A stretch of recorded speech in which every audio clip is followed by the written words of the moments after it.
Ed from Pinball Mayhem here. Time for an update on the wall games Dart and Bow and Arrow by Computer Logic. Just finished rewiring the lower unit, and this is the you notice I don't have the other panels. I don't have them on top. The panels actually come off with like an offset hinge, so they just open up and lift out. Some are a little sticky, so I might have to put a little bit of oil on that. This is the Darts left box, and another thing I didn't point out is if you notice there's a notch on both sides.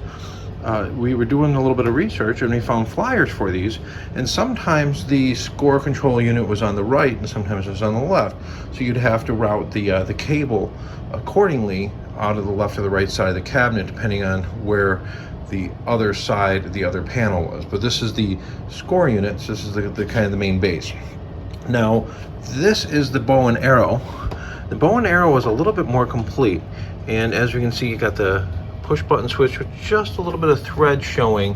This is your push button on and off, and I was unable to find a long enough switch locally, so what I ended up doing is I found a very similar push button on and off switch, and it fits tightly thread wise. Let's see, here's the panel of what I got from local store, but it was just a little bit, it wouldn't screw in, and I couldn't get a thread on there. It actually fit tight enough I probably didn't even need that. I ended up clearing a little bit because there's a collar on the back, and I put a screw on the top and the bottom with a large washer on it just to kind of keep it in place. What I did wiring wise, and this is hot so I don't want to plug it in right now, I have the AC coming in. I put a new cord in, a two wire, and it goes to one side, goes to the fuse out, so that's right away.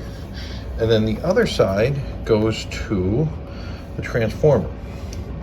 And actually, no, the other side of this wire goes to the power switch. And when it leaves the power switch, it's going to the transformer. And the transformer goes to this other wire, so they both turn on and off. Now, I didn't fuse this plug.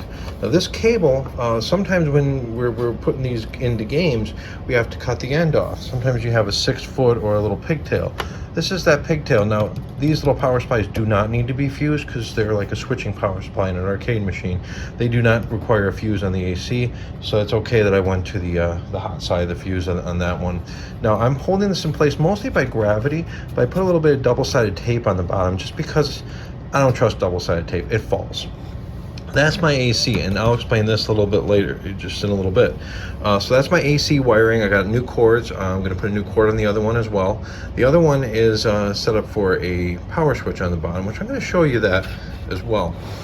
But let's move on with this one. Doesn't have a coin switch in it, and just had the wires kind of, I had to short them together if you remember in the video.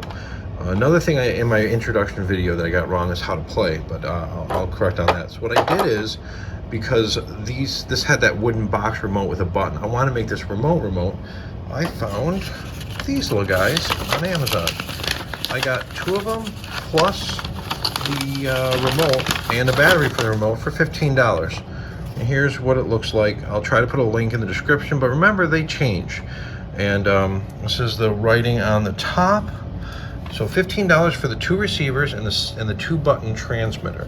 Now, because this is a 2-player game turn-based, you only need 1 transmitter base. So I could play with that, but I am going to eventually do an update video with an actual remote that looks closer. I got some parts coming. But this is these. Now, one thing I want to point out, these instructions are right, but they're wrong for you. This is just kind of like, I've never done electronics before. I want to control a 12-volt load. Now, we are not controlling a 12-volt load, so you just have to give it power to one side of the board, and then this other jumpers and stuff you ignore. You use these normally closed, common, and normally open connections just as a relay. They're not tied to anything else on the board, and that's what we're using them as an individual relay, isolated from the 12 volts coming in. So we're just providing 12-volt power to the right 2 pins, and the left we're using those 3. So the 2 buttons that originally went to the remote is going into the common for the black, and the green, the normally open. So when I pulse it, it closes. Now, once again, keep in mind this red wire, which is not even stripped, it's crimped or kind of cut. That would be to power the optional receiver for the stock unit. And the stock unit's talking to people, they just don't really work really well. That would have gone here. And if you go to my other panel, you can see the stock unit up there. It's disconnected, but that is your power for that. And then it uses the black ground. I measured the voltage on that. It's about 5 volts, 4.7. I wouldn't want to use that anyways. The separate 12-volt power supply is going to work fine. Now these are held down by 2-sided Velcro, but once again, I don't trust the stickiness of this stuff, so I have them pretty close to the edge here. So you can see there's a 2-sided Velcro. So I want to make sure I put it down so that, you know, the weight is carried by this lip. It's here. So this is not like a high-dollar pinball machine, so I'm okay doing little modifications as required. The cases have all been repaired. Let me just pan up again. You can see that there's the cases. Everything's been repaired and glued. Okay work. And over here, I still need to work on the frames, clean those. Of course, these have been cleaned too. So I'm kind of working on these bases, making these good. Then I'm going to work on the frames last.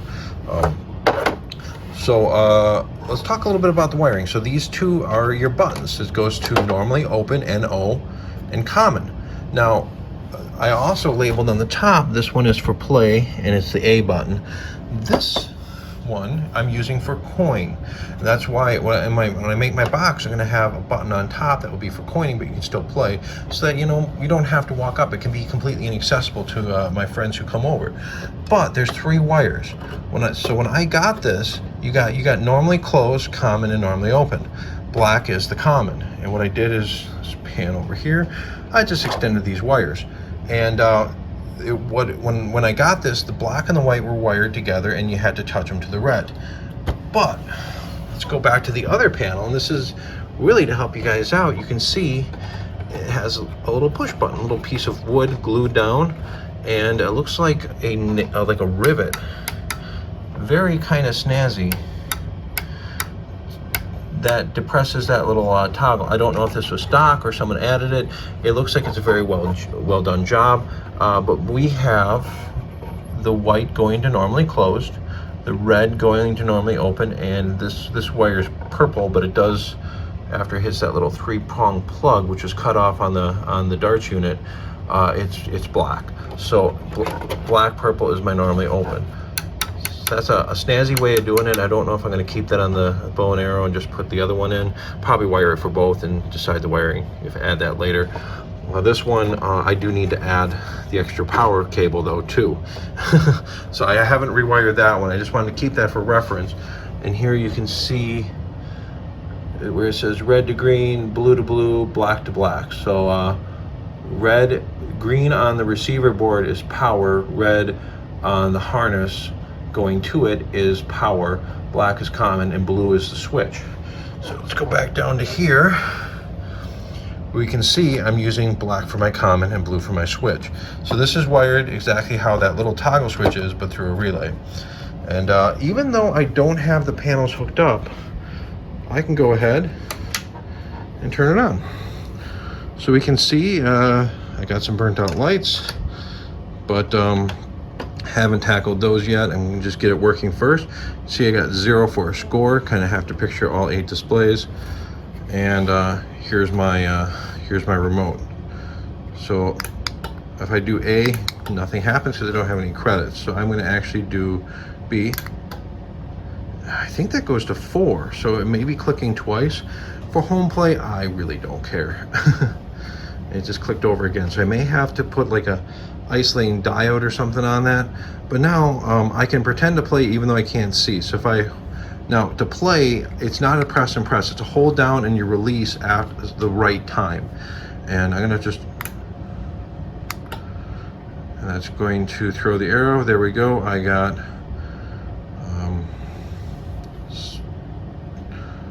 6. I don't know.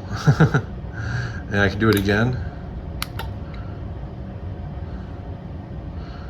There, you can see I kind of, it does work.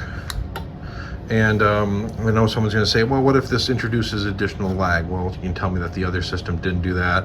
And it's also, it's the same for everyone playing. So I'm going to pretty much say, you know, you're playing by the same rules that everybody else is playing on, and therefore it's still competitive. And not like people are going to be aficionados of wall games and come over and be like, it's a little bit more lag than normal. Well, you know, it's in my house.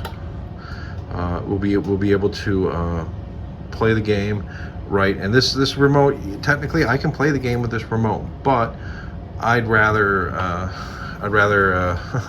play it with a bigger box that's more like it, and I'll have to make labels for them and everything. But just kind of want to show you guys the setup here. And the other thing I'm going to do is, because I actually bought 3 of these sets, for one for the other one.